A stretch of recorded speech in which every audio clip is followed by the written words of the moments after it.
kuadratik programming, fungsi tujuannya itu bisa kuadratik, fungsi kuadratik. Jadi X kuadrat. Ya, kalau sebelumnya kan cuman AX plus B gitu ya. Kalau sekarang ini bisa AX kuadrat plus BX plus C. Bisa seperti itu. Tetapi fungsi batasannya tetap dalam bentuk linier. Tetap dalam bentuk linier. Jadi bentuknya seperti ini.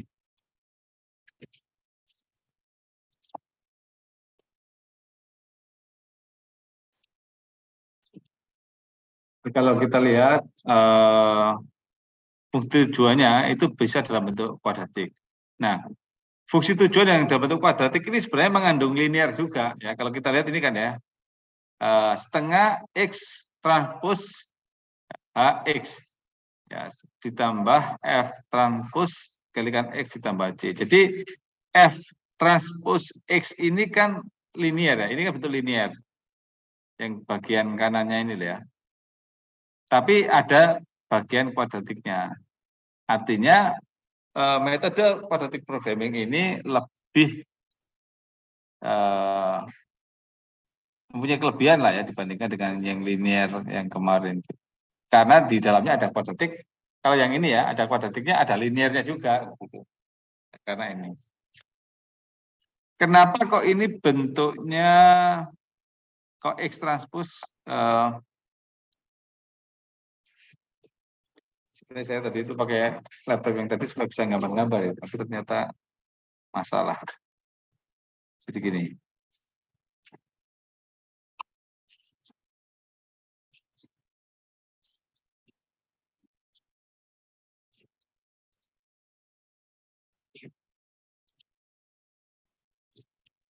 Jadi kalau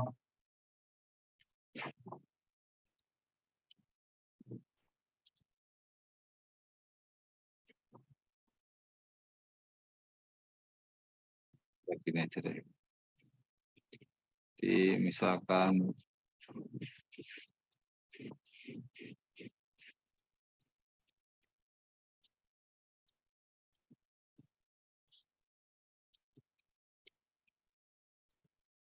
kita di situ ya.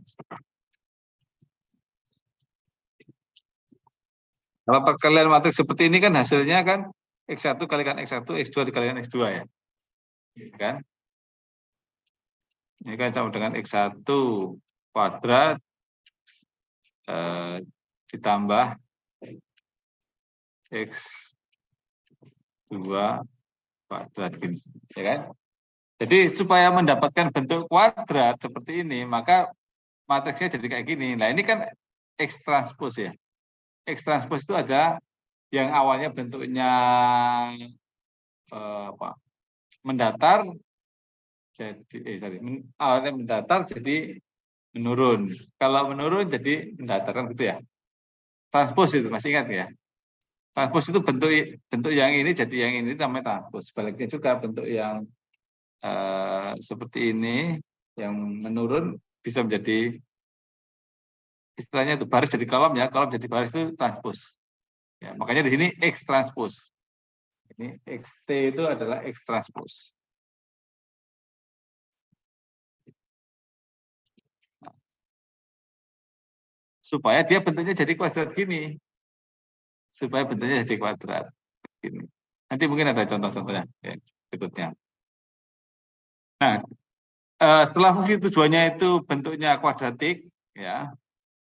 Batasannya tetap linear seperti yang minggu lalu kita bahas ya. Baik itu pertidaksamaan maupun persamaannya itu keduanya dalam bentuk linear. Kemudian ada batasan untuk variabel kontrol variabelnya.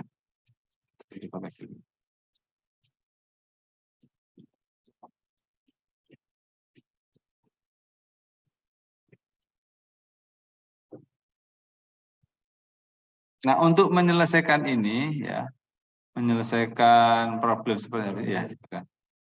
Jadi problem optimasi seperti ini ada tujuannya, ada persamaan batasan. Biasanya kita menggunakan metode Lagrange multiplier ya. Jadi metode Lagrange multiplier itu sebenarnya ini aja. Jadi Lagrange multiplier itu sama dengan fungsi tujuan ditambah fungsi batasan, ya, fungsi batasan. F ini kan tujuan ya, H ini kan batasan. Dikalikan dengan suatu variabel tambahan namanya lambda. Lambda itu variabel yang kita juga nggak tahu isinya, hasilnya itu kayak apa, itu belum tahu kalau belum diselesaikan. Nanti ada contohnya. Sebentar, ini ada. Oh ya, gini. Jadi Lagrange multiplier itu adalah fungsi tujuan ditambah dengan fungsi batasan, ya. Tetapi fungsi batasannya itu ada dikalikan satu variabel ya, yang namanya lambda. Lambda ini kan nantinya kita sebut dengan faktor pengali Lagrange, ya. Pengali Lagrange. Oke, ini alat bantu aja jadi. Kemudian kita mungkin masih ingat waktu SMA ya. Waktu SMA itu ada pelajaran bahwa untuk mendapatkan titik yang minimum atau titik yang maksimum itu dari suatu persamaan ya. Syaratnya apa itu berarti? Dulu waktu SMA. Itu mendapatkan titik maksimum atau minimum itu kita membuat suatu syarat, ada syarat yang harus terpenuhi. Biasanya apa? Ingat nggak? Turunannya sama dengan 0, betul ya. Kan waktu SMA itu kan gitu ya. Supaya biasanya kan kalau kita melempar gitu ya, melempar suatu benda ke atas, kemudian kan kalau gerak bebas, gerak apa ya? Melempar itu kan gitu, dilempar berhenti terus ke bawah gini ya. Pada jarak berapa itu kembali ya? Yaitu ketika diam. Ketika di puncaknya itu kan ketika diam itu ya. Nah, ketika di puncak ini kan turunannya sama dengan 0 itu. Waktu SMA itu ya. Kalau masih SMA saya 30 tahun yang lalu. Oke. Nah, syaratnya adalah turunannya sama dengan 0.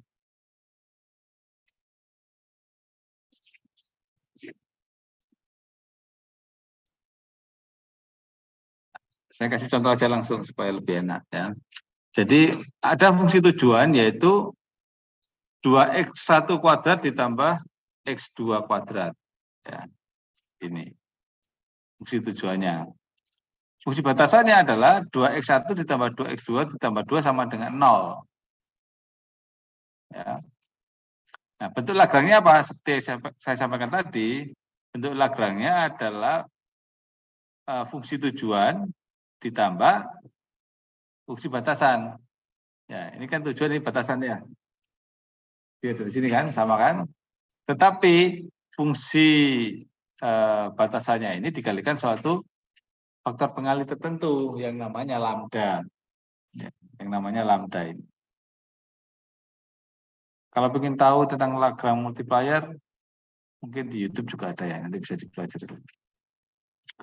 Oke, jadi ini persamaan bantu ya, persamaan yang menggabungkan fungsi tujuan dan fungsi batasan. Tetapi ada penghubungnya yaitu variabel lambda ini, yang nantinya kita namakan dengan Lagrange multiplier.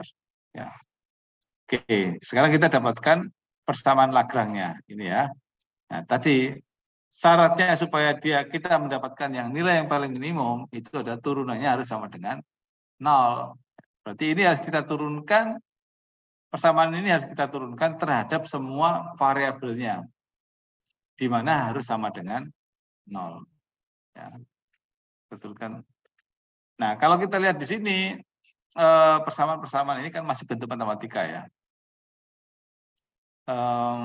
Tapi topik kita itu sebenarnya optimasi. Ya. Tapi di sini ada persamaannya matematika. Nah, sebenarnya ini apa sih matematika kayak gini ini? Ya, tentu ini adalah model dari suatu problem. Ya, kalau kita hanya berhenti sampai mengerjakan matematikanya, sebenarnya juga nggak terlalu berguna. Apalah gunanya matematika, ya kan? Kalau tidak digunakan untuk menyelesaikan persoalan sehari-hari, kecuali kalau Olimpiade matematika gitu ya, itu untuk juara-juara kan.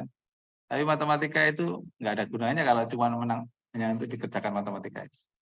Ya, matematika itu digunakan untuk menyelesaikan problem sehari-hari. Ya. Sehingga problem sehari-hari itu yang harus kita hadapi nanti kerjanya bisa macam-macam ya. Harus bisa diwujudkan dalam bentuk matematika. Nah, itu disebut dengan pemodelan yang sudah saya terangkan nggak tahu 2 minggu yang lalu atau minggu lalu. Ya. Suatu problem itu harus kita modelkan dalam bentuk matematika, harus bisa kita rumuskan dalam bentuk matematika, baru kita bisa selesaikan dengan metode matematika. Kalau hanya berupa penyelesaian gini aja itu nggak ada gunanya.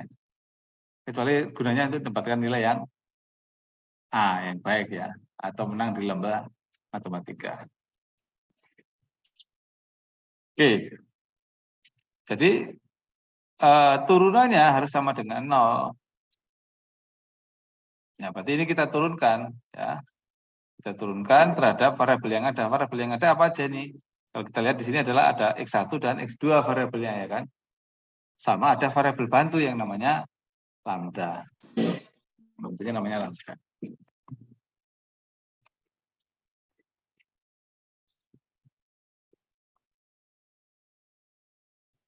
Nah, ini kita turunkan persamaan ini terhadap semua variabelnya. Variabelnya X1 dulu ya. Kita turunkan, berarti kan ini diturunkan terhadap X1 menjadi 4X1 ya. X2 kalau diturunkan terhadap X1 sama dengan berapa? 0 ya. Ya kan? Y kalau diturunkan terhadap X kan sama dengan 0. Ya, kalau tidak, karena nggak ada hubungannya. Oke, X2 itu kalau diturunkan terhadap X1 sama dengan 0. Makanya di sini hilang. Ya. Kemudian ini diturunkan lambda 2X1 ya. Lambda 2X1 kalau diturunkan terhadap X1 menjadi 2 lambda ya. Sedangkan ini kalau diturunkan terhadap X1 0, ini juga 0. Oke. Sehingga jawabannya menjadi seperti ini. Harus sama dengan turunannya harus sama dengan 0 ya. Demikian pula untuk X2 ini ya. Diturunkan terhadap X2.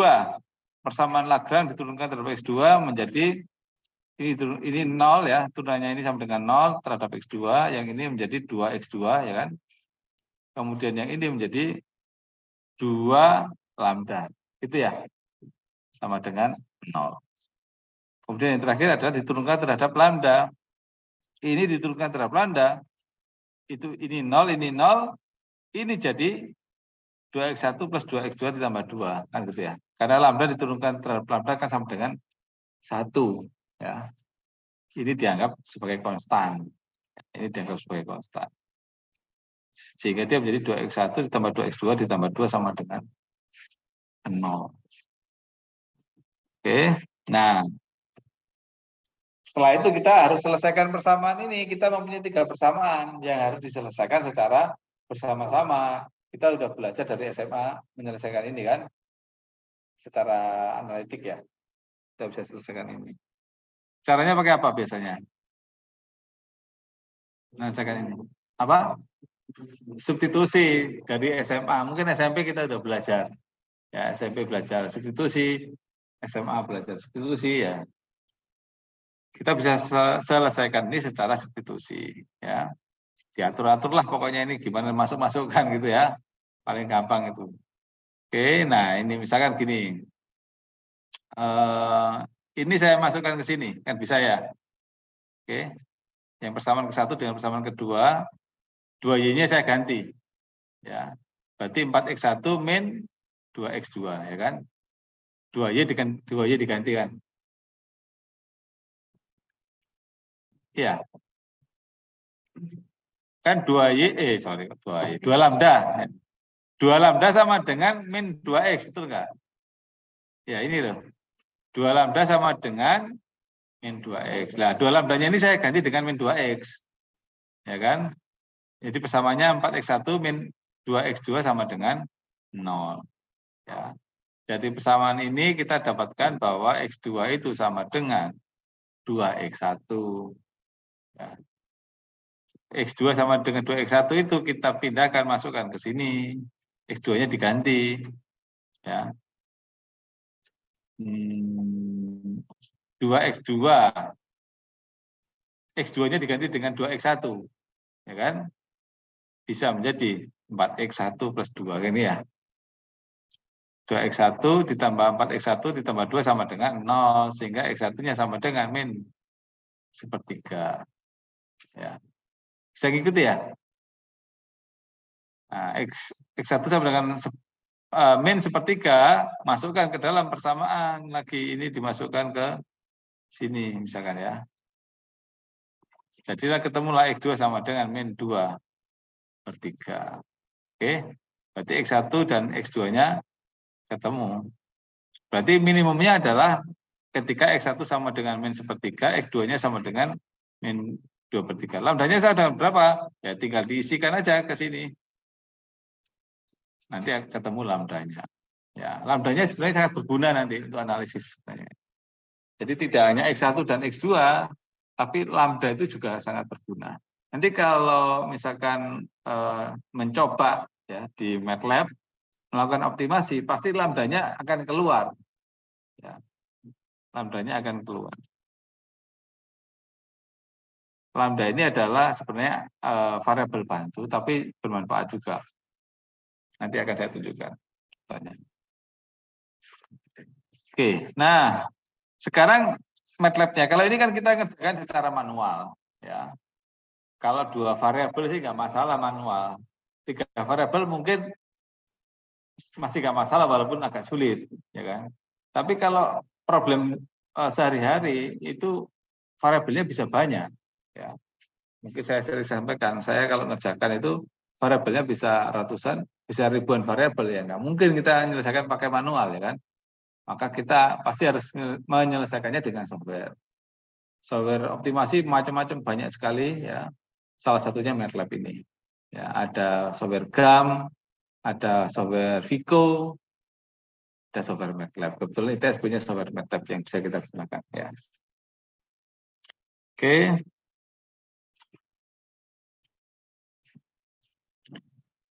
Kembali ke bentuk utamanya ya. Bentuk utama persamaan optimasi kan begini ya, objective function dan persamaan batasan. Di dalam MATLAB kita mulai minggu lalu sudah mulai mengenal namanya X A dikalikan X kurang dari B, AEQ X sama dengan BEQ. Jadi EQ ini adalah equality persamaan ya. Makanya ini persamaan kan. Kalau A dan B ini adalah persamaan pertidaksamaan. Pertidaksamaan. Sedangkan LB itu adalah lower bound, UB itu adalah upper bound, batas atas dan batas bawah. Ya, ini sudah jelas di sini ya. Matriks persamaan, matriks. Nah, kayak contohnya persamaan ini ya, persamaan ini ya kan. Ini kan min plus 2-nya bisa kita pindahkan ke sini kan? Ya enggak? Bisa pindahkan ke kanan menjadi min 2 ya. Ya. Itu artinya apa? Ini A-nya itu adalah 2, X-nya itu adalah X1 dan X2. Ya, sedangkan min 2 itu adalah B. Bagian konstannya itu disebut dengan B. Ya, bagian konstannya ini. Ini kan bisa saya pindahkan kan? Ya, itu bagian konstannya itu.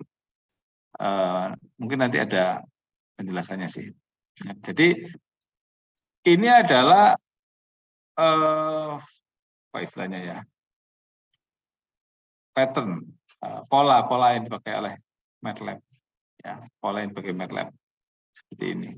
Dan ini adalah sama dengan yang tadi, yaitu setengah X transpose H X ditambah F transpose X ditambah C. Ya, nanti ada contohnya kayaknya. Nah, contohnya sekarang kita masuk yang tadi. Tadi kan kita mau meminimalkan 2x1 kuadrat ditambah x2 kuadrat ya. Ini yang kita minimalkan. Batasannya adalah persamaan ini, yaitu 2x1 ditambah 2x2 ditambah 2 sama dengan 0. Oke.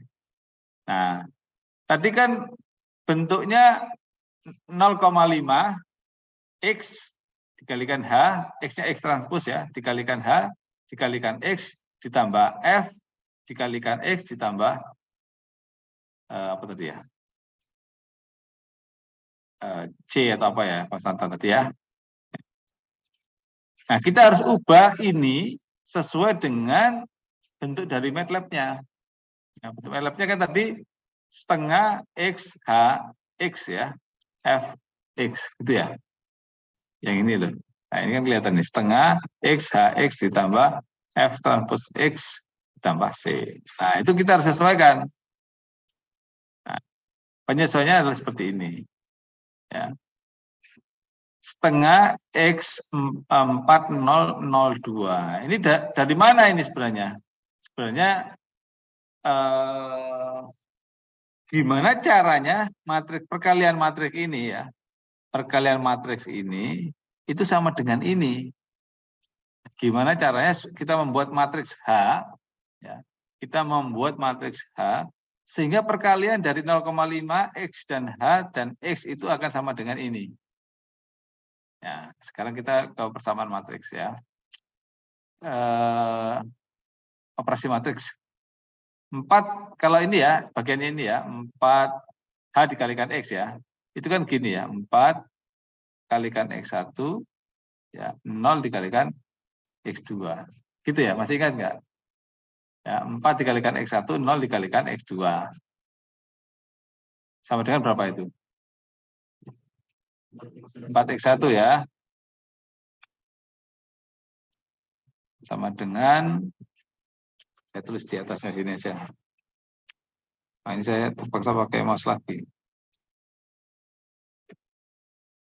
Ya, berarti adalah sama dengan 4X1. Gini ya. Ya, yang ini bawah 0 dikalikan X1, 2 dikalikan X2. Ya, sama dengan 2X2. Ya. Nah, ini kalau dikalikan dengan X1 dan X2,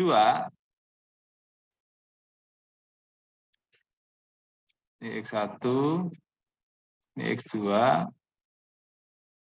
sama dengan apa ini? 4X1 kuadrat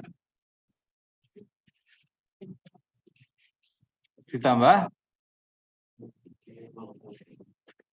2X2 kuadrat. Ini ya. Oke. Nah, kita bandingkan dengan ini, kan masih nggak sama ini.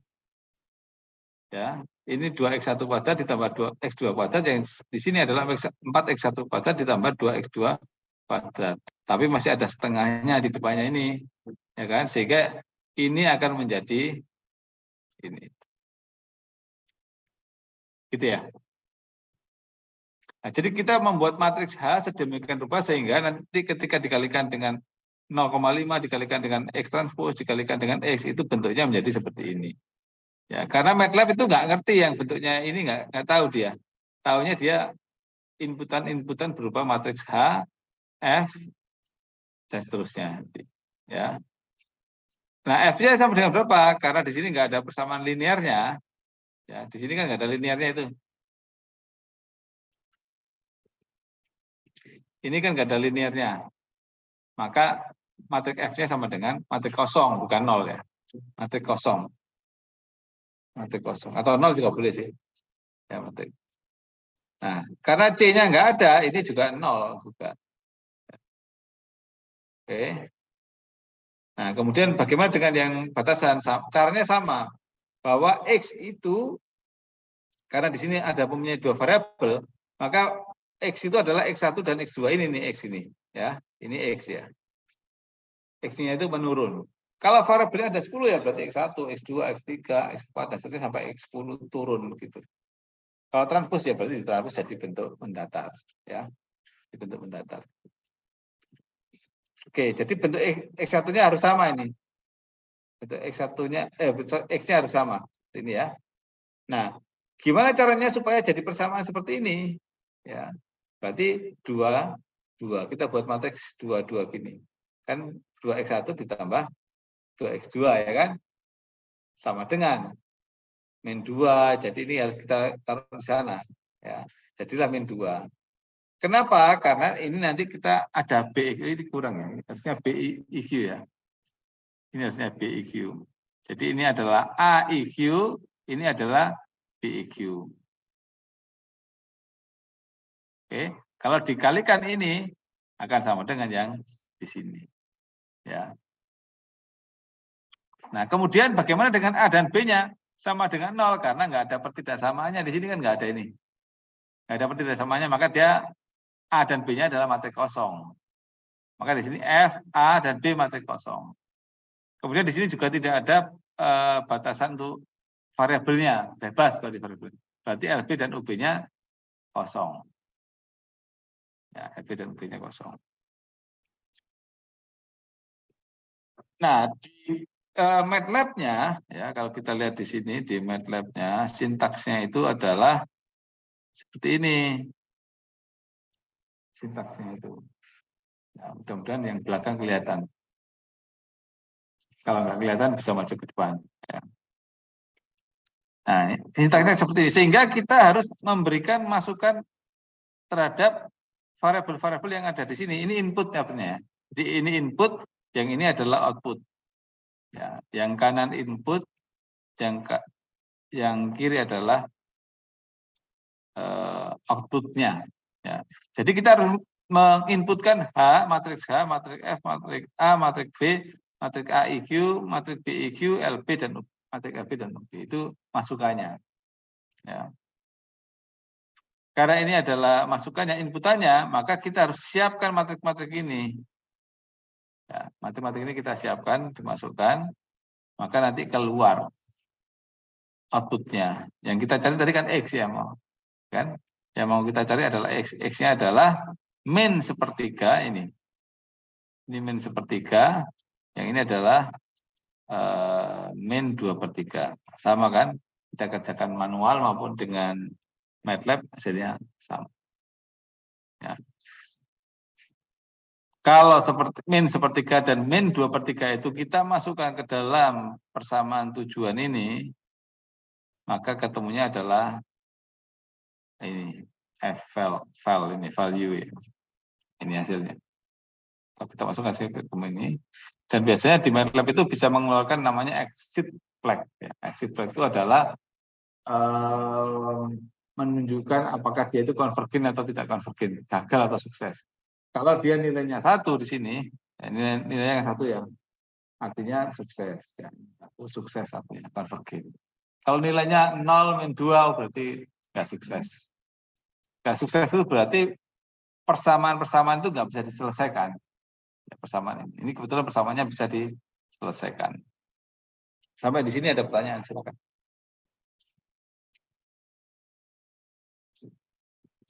Apakah ada pertanyaan?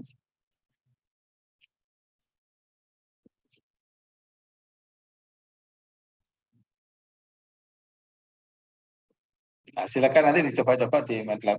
Ya. MATLAB itu banyak contohnya, situ ya. Ya nanti saya unggah deh. Sebentar dicatat dulu aja ya.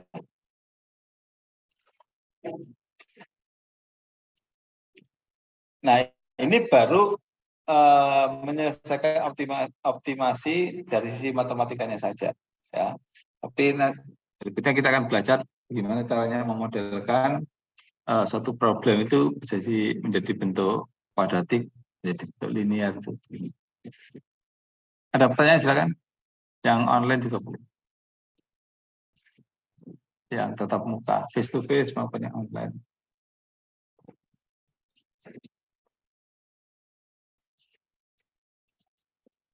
Kalau tidak ada, saya lanjutkan.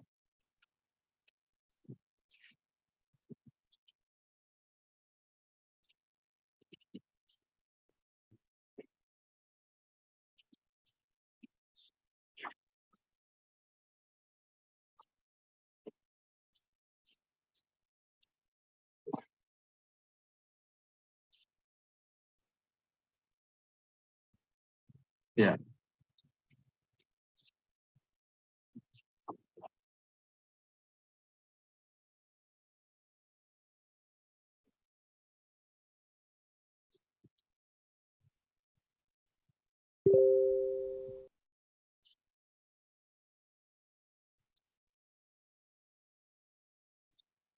Nah, berikutnya adalah contoh jadi problem sehari-hari ya yang kita selesaikan dengan menggunakan metode quadratic programming. Ini salah satu contohnya adalah kalau minggu lalu kita menggunakan contoh pembuatan kue. Pembuatan kue itu kan problem sehari-hari itu ya. Nah, sekarang adalah problemnya pengoperasian pembangkit. Ya, pengoperasian pembangkit juga problem sehari-hari. Ya. Walaupun kelihatan lebih keren ya, mungkin ya pengoperasian pembangkit daripada membuat roti kelihatannya itu ya. Tapi kalau sudah masuk matematika itu sama saja sebenarnya, sama saja. Tapi sebenarnya membuat kue itu bukan hal yang mungkin ada yang tahu kue yang terkenal di Indonesia ini. Salah satu kue yang terkenal di Indonesia. Mungkin ada yang tahu ya banyak. Biasanya orang-orang luar kota itu beli. Hah? Kue Bandung. Kue Bandung yang biasa dibikin di Surabaya. Surabaya apa Surabaya? Apa? Apa Surabaya ada ya? Mungkin juga. Uh, kalau di Medan itu ini, di Ambon sama Bolu Gulung itu apa namanya? Meranti itu nama mereknya ya. Oke, ya, itu terkenal itu. Kalau di Surabaya, itu salah satunya mungkin ya tapi Spiku kalau yang tahu ya. Kalau di Malang apa ya? Kalau di Semarang lumpia. Itu kelihatannya sepele. Tapi sebenarnya itu omsetnya gede sekali. Sangat besar sekali. Katanya Burudi kalau yang tahu ya sambilnya. Saya nggak suka sambil sebenarnya. Burudi itu tahu rumahnya yang Gowode itu ya. Kalau yang lewat Sarmawang saya itu rumahnya 3 lantai tapi itu katanya nggak lulus SD katanya. Tapi punya restoran yang besar itu. Karena bisnis makanan itu juga luar biasa ya. Beberapa hari yang lalu saya nonton ini di TV itu mungkin ada saya jarang nonton acara itu ya cuman kebetulan nonton acaranya Marcel sama Pak Alfa itu saya juga ngikuti gini-gini ya Marcel sama Pak Alfa itu mendatangi orang-orang yang kaya-kaya itu pokoknya lah. Nah saya salah satu yang itu ternyata bisnis ini kosmetik itu bisnis yang sangat besar sekali ya makanya kalau tahu yang presidennya Arema itu Juragan 99 itu katanya bisnisnya juga kosmetik itu. Ya, gara-gara peran dari mbak-mbak yang di sini itu. Makanya Juragan 99 itu jadi kaya. Termasuk ini Putra Siregar itu. Ya, Putra Siregar itu bisnis kosmetik itu. Saya nggak tahu itu kamuflase atau tidak, saya nggak tahu. Ya, ada yang dulu kalau kita lihat di media itu ada yang mengatakan oh itu kamuflasenya aja kosmetik, tapi bisnis lainnya nggak tahu. Saya nggak tahu itu nggak ada urusan dengan itu ya. Tapi kemarin saya juga lihat itu ada masih muda banget, masih muda mungkin ya seperti Mbak di sini nih ya, masih muda. Itu artinya pabriknya gede gitu ya, rumahnya juga gede banget. Dari bisnis kosmetik ya, kosmetik. Artinya bisnis kosmetik itu ya luar biasa besar. Ya, makanan, kosmetik tadi. Saya dulu pernah punya kak kelas ya, kak kelas itu dia cerita ke saya bisnis apa? Bisnis kosmetik. Pikir bisnis kosmetik itu mungkin bisnis rumahan kecil gitu ya. Ternyata begitu saya lihat televisi kemarin itu, selalu saya ingat-ingat Juragan 99 dan Putra Siregar, ternyata itu luar biasa. Ya. Jadi walaupun lulusan elektro itu ada ya itu tadi bisnis kosmetik besar juga ya. Ada teman saya juga bisnis di haji dan umroh, gede juga gitu ya. Lulusan elektro itu. Ya, enggak tentu bisnis ini kalau ini kan bisnis pembangkit listrik ya.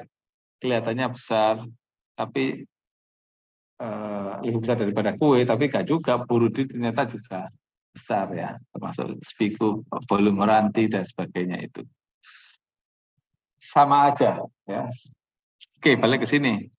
Jadi kisahnya itu ya, mungkin yang bidangnya power sudah terbiasa, tapi kan bidangnya macam-macam nih. Sebuah sistem kelistrikan mempunyai beban listrik sebesar 450 MW. Ya. Beban ini dipasang dengan 3 unit pembangkit, ya. Dan di dalam karena ini sama-sama bidang elektro ya, kalau di dalam listrik itu selalu dijaga frekuensinya dan tegangannya. Kalau frekuensi dan tegangan pasti tahu, kalau nggak tahu bahaya ini kalau listrik karena elektro ya. Jadi frekuensinya itu selalu sama dan tegangannya harus sama terus, harus konstan lah ya. Nah, untuk menjaga frekuensi konstan itu maka jumlah pembangkitan dengan jumlah beban itu harus sama terus. Jadi kalau bisnis lain mungkin masih bisa antara supply dan demand itu agak beda itu bisa. Tapi kalau bisnis listrik, supply and demand itu harus sama setiap detik. Ya, supply and demand itu harus sama setiap detik. Makanya dikontrol itu pembangkitan itu dikontrol supaya sama. Supply and demand itu harus sama terus. Kalau bisnis beras, bisnis lombok itu bisa supply and demand bisa berbeda, tapi dampaknya kan harga jadi naik atau turun ya kan. Supply and demand ketika harga cabai itu naik, oh berarti suplainya sedikit, demand-nya banyak kan gitu ya. Kalau beras itu harganya ayam itu harganya turun, oh berarti suplainya banyak, demand-nya sedikit. Masih diperbolehkan dalam waktu yang tertentu, tapi kalau panjang juga nggak boleh karena akan merugikan. Tapi kalau listrik itu harus sama terus, ya, harus sama terus. Supply and demand harus sama terus dalam rangka menjaga frekuensi tadi itu. Pertanyaannya adalah berapa daya listrik yang harus dibangkitkan ya, harus diproduksi oleh masing-masing pembangkit karena pembangkitnya ada 3 buah ya. Harus dibangkitkan oleh masing-masing pembangkit untuk mendapatkan biaya pembangkitan yang paling murah. Karena biaya pembangkitan dari masing-masing pembangkit itu beda-beda. Ya. Jadi biaya pembangkitannya itu beda-beda, karena itu harus diatur. Ini pembangkit 1 membangkitkan berapa, pembangkit 2 membangkitkan berapa, pembangkit 3 membangkitkan berapa, supaya biaya pembangkitan totalnya itu sama yang paling minimum. Gitu ya. Nah, tadi kan saya sudah ceritakan, itu matematikanya kayak gimana itu. Yang tadi saya ceritain. Persamaannya kayak gimana. Jadi problem yang tadi itu, yang saya ceritakan itu harus kita wujudkan dalam bentuk matematika supaya bisa diselesaikan dalam bentuk matematika. Ya. Nah, sebelum masuk ke formulasi matematika, kita harus bisa memodelkan pembangkit. Nah, tadi ya, sudah minggu lalu atau 2 minggu yang lalu saya cerita bahwa kita harus pindahkan suatu alat yang besar itu bentuk matematikanya kayak gimana, gitu ya. Itu namanya pemodelan. Ya, sesuatu alat, suatu yang kita harus tahu bentuk matematika, karakteristik dari alat tersebut itu dalam sebuah model, gitu ya.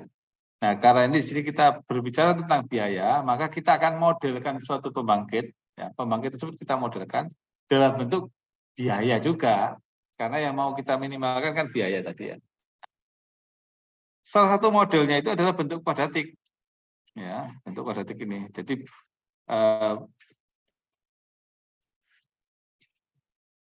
bentuknya seperti ini ya, misalkan 0,0017 PG1 kuadrat ditambah 1,2 PG1 ditambah 250.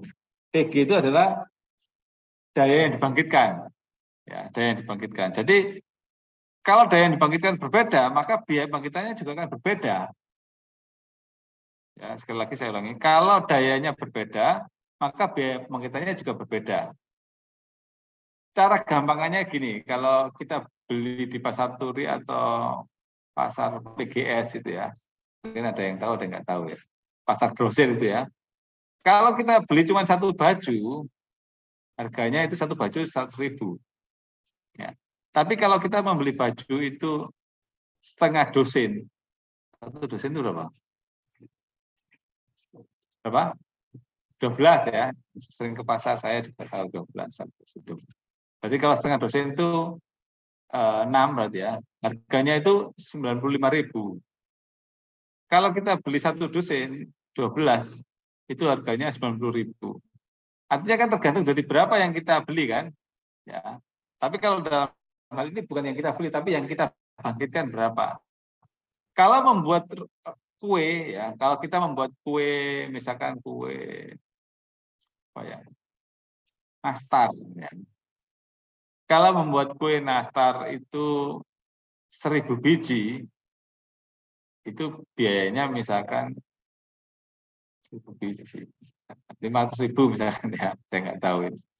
Tapi kalau kita membuat 2.000 kalau 1.000 biji kan 500.000 ya. Tapi kalau membuat 2.000 biji itu biayanya enggak 1 juta, tetapi cuma 900.000 biayanya.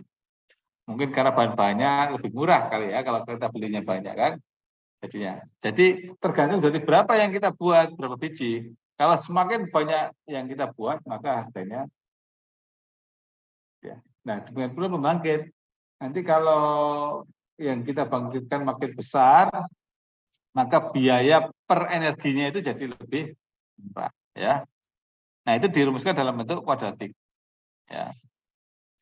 Jadi ini adalah unit 1 mempunyai kurva biaya pembangkitan seperti ini ya. Dia mempunyai pembangkitan minimum dan pembangkitan maksimum. Nggak boleh terlalu kecil karena bergetar itu pembangkitnya kalau membangkitkannya terlalu kecil.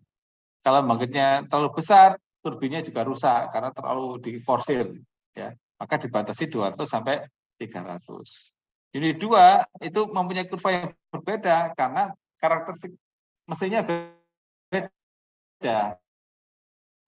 Ya, maka dia mempunyai biaya pembangkitan pembangkitan maksimumnya juga berbeda karena kalau terlalu kecil itu vibrasi, kalau terlalu besar juga rusak, terlalu diforsir ya. Nah, ada unit 3 dengan itu ya. Nah, pemodelannya kok bisa ketemu kuadratik tadi gimana caranya? Salah satu cara itu ada dengan dites. Nah, biasanya yang penelitiannya pemodelan itu harus tes eksperimen biasanya. Ya, misalkan ya tegangan tinggi dites si alat itu dicobai terus sampai tahu karakteristiknya itu seperti apa. Sama juga pembangkit yang Bode ini, ketika kita mau mengetahui karakteristik dari pembangkitannya, kita coba-coba. Ya, kalau dibebani sebesar C megawatt, sebesar C megawatt ini, berapa batu bara yang dimasukkan misalkan ya. Oh, yang dimasukkan adalah segini. Maka ketemulah berapa megawatt yang dihasilkan. Ketika daya yang dikeluarkan itu sebesar ini, maka kebutuhan batu baranya sebesar ini. Ketika membangkitkan sebesar A megawatt ini, maka dibutuhkan batu bara sebesar ini. Ya. Jadi kita mempunyai relasi antara daya output dengan panas yang dibutuhkan. Batu bara berarti kan panas ya. Panas yang dibutuhkan. Kalau panas yang dibutuhkan tahu, maka berapa kilogram, berapa ton batu bara yang kita masukkan ke dalam boiler itu tahu, ya kan? Nah, kalau kita tahu berapa ton yang kita masukkan ke dalam boiler, berarti kita tahu harga dari. Jadi seolah-olah kita itu membuang uang masuk ke dalam boiler, dibakar uangnya itu menghasilkan listrik ya MB, tapi bukan uang beneran, uangnya dalam bentuk batu bara. Kan batu bara itu ada harganya kan. Di uang kita masukkan ke dalam pembangkit, keluarnya adalah listrik. Listriknya kita jual dapat uang lagi, gitu ya. Nah, itu kita tes unitnya. Kita tes banyak titik ya. Ketika banyak titik, kemudian kita interpolasi. Kita interpolasi, sebenarnya katakanlah kita tes di 3 titik ya. Kita interpolasi pakai dalam bentuk kuadratik boleh juga ya. Mau keluarnya linear juga bisa. Ya, ini 3 titik ini kita mau buat jadi persamaan apa? Persamaan linear atau persamaan kuadratik. Ya, kalau outputnya ini bentuknya persamaan kuadratik, maka kita selesaikan menggunakan kuadratik programming. Ya, tapi kalau kita outputnya ini adalah persamaan linear, kita bisa selesaikan pakai linear programming yang minggu lalu kita pelajari. Itu ya. Nah, tapi yang umum di dunia kelistrikan ini bentuknya adalah bentuk kuadratik. Ya, karena apa ya? Makin lama makin efisien. Tentunya makin kuadratik. Tapi intinya ini berdasarkan eksperimen lah ya. Nah, maka ini adalah kuadratik, makanya pembangkit persamaan tadi itu juga dalam bentuk kuadratik ini. Ya.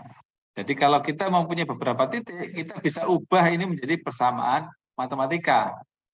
Itu disebut dengan pemodelan. Oke? Ya, itu ada pemodelan. Bisa pemodelan pesawat terbang juga bisa. Macam-macam pemodelan. Nah, ini salah satu bentuk pemodelan. Nah, kalau saya bentuk jadikan diagram, problem itu jadi gini. Ada 3 buah pembangkit mensuplai beban sebesar 450 megawatt kan gini ya. Oke.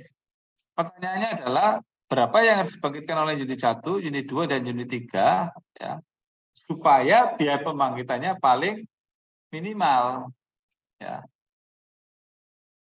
Nah, supaya dia frekuensinya konstan, maka P1 ditambah P2 ditambah P3 harus sama dengan 450 kan gitu ya. Karena di dunia kelistrikan itu supply and demand harus selalu sama setiap detik. Jadi pembangkitannya harus sama dengan beban setiap detik supaya frekuensinya konstan. Ya. Nah, kalau kita rumuskan dalam bentuk tadi kan pemodelan ya, model sudah selesai. Sekarang masuk ke perumusan masalah. Merumuskannya dalam bentuk matematika. Kan tadi tujuannya apa? Meminimalkan biaya pembangkitan, ya kan? Total biaya pembangkitan. F1 adalah F1 adalah biaya pembangkitan unit 1, F2 adalah biaya pembangkitan unit 2, F3 adalah biaya pembangkitan unit 3, ya kan? Ini totalnya mau kita minimalkan, ya kan? Kemudian batasannya apa? Batasannya adalah PG1 tambah PG2 tambah PG3 sama dengan beban kan gitu. Berdasarkan cerita tadi itu loh ya. Oke. Nah, Permisi Pak, iya ya silakan. slide-nya nggak berubah. Oh, slide-nya belum berubah. Ini berubah nggak? Belum Pak, belum.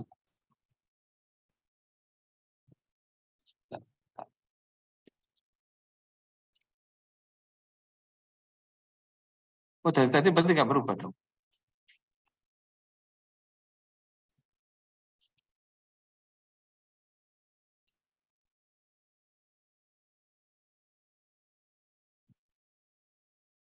Untung ada yang beritahu.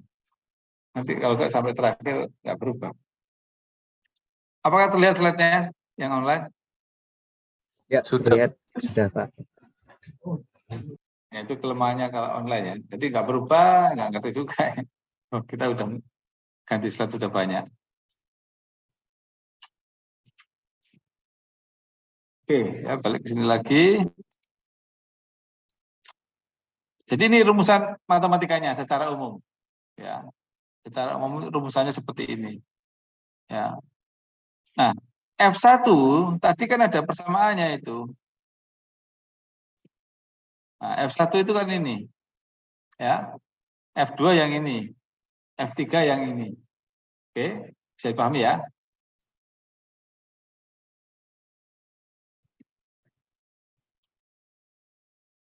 Nah, yang F1, F2, F3 tadi kita ganti dengan ini.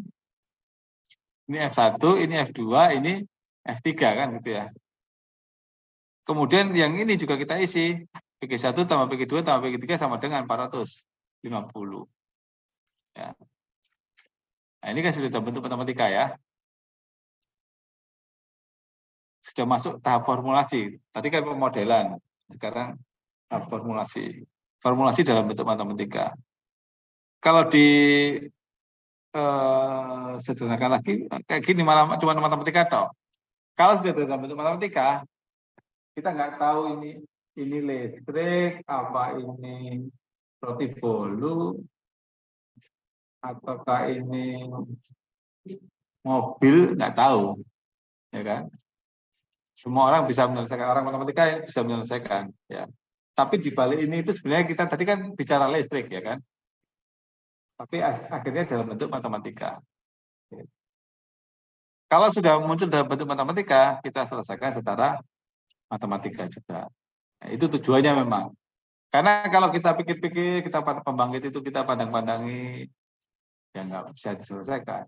Atau sebenarnya kita bisa menyelesaikan sih, tapi tidak dengan matematika, intuisi mungkin ya. Sebenarnya intuisi itu nantinya kita pelajari juga, pakai intuisi di otak kita ini. Yaitu nanti kalau kita ngerjakannya pakai NN, ya, deep learning, pakai machine learning, atau pakai nature inspired method seperti particle swarm optimization, ya, pakai genetic algorithm juga. Oke, ini bisa dipahami ya. Jadi yang tadi itu persamaan rumus-rumus tadi itu kita masukkan ke sini semuanya. Ya. Nah, karena ini fungsi tujuannya bentuk kuadratik, ini kan pada kuadratik ini, ya kan? Kelihatan kan kuadratik ya. Sedangkan batasannya ini linear, ya, begitu kita tahu fungsi tujuannya adalah kuadratik, batasannya linear, maka langsung kita pakai alat apa ini ya untuk menyelesaikan. Kalau orang paham metode-metode, oh ini kita selesaikan pakai quadratic programming. Jangan selesaikan pakai linear programming, pasti nggak selesai. Karena bentuknya adalah quadratic. Maka kita selesaikan dengan quadratic programming. Nah, salah satu caranya adalah menggunakan MATLAB yang tadi. Kita selesaikan linear juga bisa, manual juga bisa. Tapi di sini kita selesaikan dengan MATLAB. Ke MATLAB balik lagi ke sintaksnya, ya seperti ini, ya kan?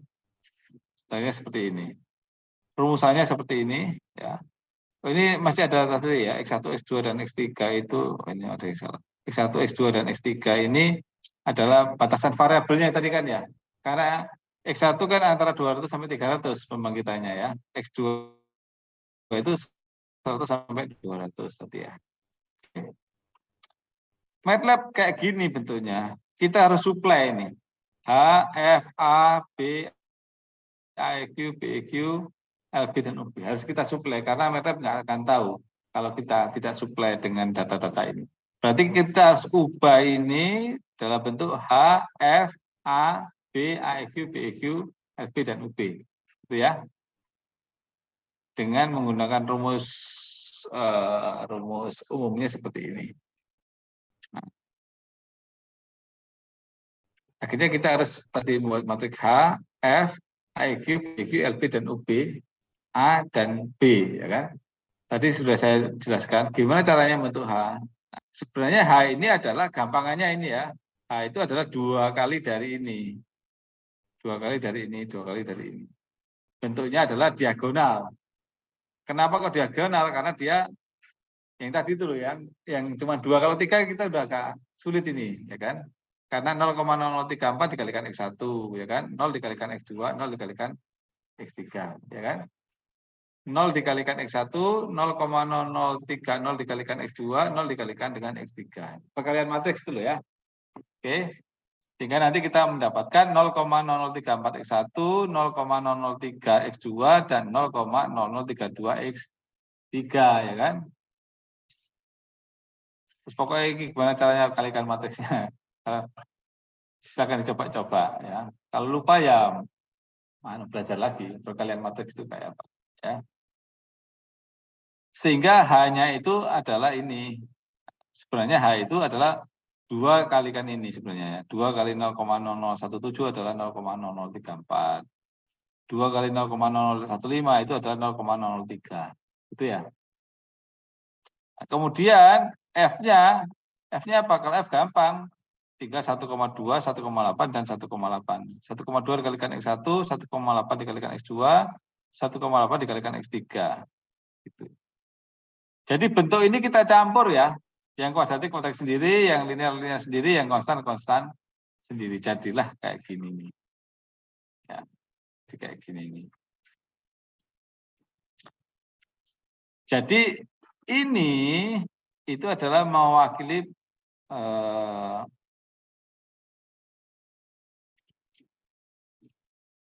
ini itu adalah mewakili ini. Oke. Yang ini juga cara sama, ini adalah 1 dikalikan X1 ditambah 1 kalikan X2, 1 ditambah kali X3 sama dengan 450. Jadi ini itu mewakili yang ini. Ya. Oke. Sedangkan yang bagian ini itu adalah mewakili yang ini. Ya, di mana X1 adalah dari 200 sampai 300. X2 100 sampai 200, X3 40 sampai 100. Ya. Dan matrik-matrik ini matrik H, matrik F, matrik AEQ, matrik BEQ, matrik LB, matrik UB itu kita masukkan ke dalam MATLAB. Ya. Kita masukkan ke dalam MATLAB. Nah, dia ini saya rapikan lagi ya. Ini adalah HF, AEQ, BEQ, LB, UB. A sama B-nya kebetulan nggak ada. Karena contoh ya. Tapi kalau soal ujian mungkin ada, tapi kalau contoh kan yang sederhana biasanya. Oke. Nah, setelah itu kita bisa buat dalam MATLAB-nya. Sebenarnya kita ketik biasa juga bisa. Ini kita ketik biasa H sama dengan ini juga nggak apa-apa. Kebetulan ini saya buat program kecil. Tapi sebenarnya kita buat langsung H sama dengan berapa, F sama dengan berapa, A sama dengan berapa, itu bisa. Seperti yang tadi itu loh ya. Kan kita tulis biasa gitu ya. Oke. Nah, setelah itu kita masukkan ke dalam sini. Ya. Kita run. Maka ketemulah ini. P1, P2, P3. Ya. Kalau P1, P2, P3 ini kita masukkan ke dalam persamaan, maka dapatlah biaya pembangkitannya adalah ini. Kemudian di sini keluar exit rate-nya adalah 1, artinya dia convergent ya, berhasil. Kemudian, nah biasanya ini itu nggak dimasukkan karena konstan itu nggak bisa dioptimalkan. Ya. Yang dioptimalkan itu yang ada variabelnya. Ya. Nah, bagian konstan ini bisa kita tambahkan di terakhir. Ya, makanya ini ya, ini adalah outputnya tanpa konstan ya. Setelah ditambahkan konstan jadinya kayak gini. Jadi konstantanya itu ditambahkan di terakhir, ditaruh dulu, nggak perlu. Ya, kita pakai yang non konstannya, berarti yang ini kita pakai. Konstannya kita taruh dulu, ditambahkan di terakhir. Karena konstan itu walaupun dimasukkan di optimasi ya nggak berubah, namanya juga konstan. Itu ya. Ya, sampai di sini ada pertanyaan silakan.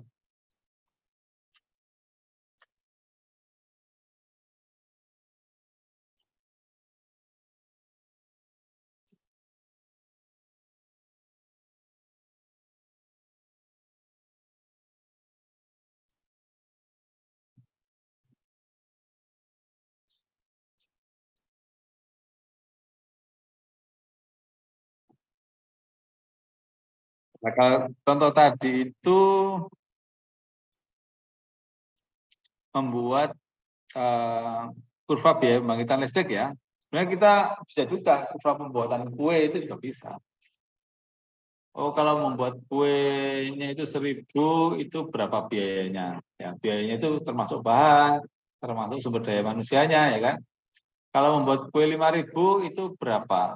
Kalau membuat 10.000 itu berapa? Ya, karena bahannya itu berbeda, harganya berbeda ya kalau kita beli banyak.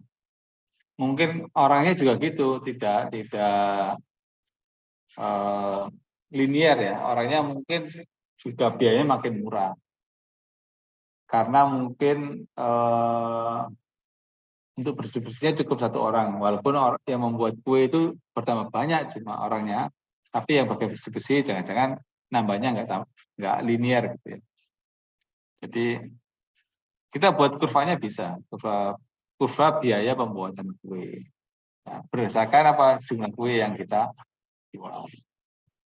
Nanti apakah dia linear, apakah dia itu kuadratik atau pangkat 3, harus dicek dulu.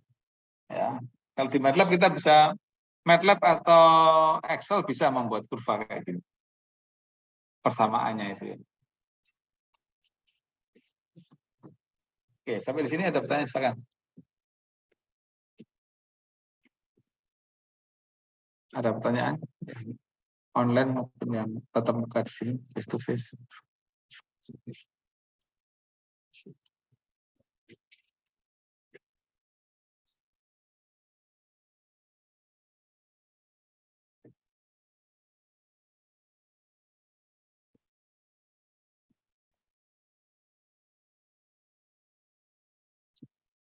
Tidak ada?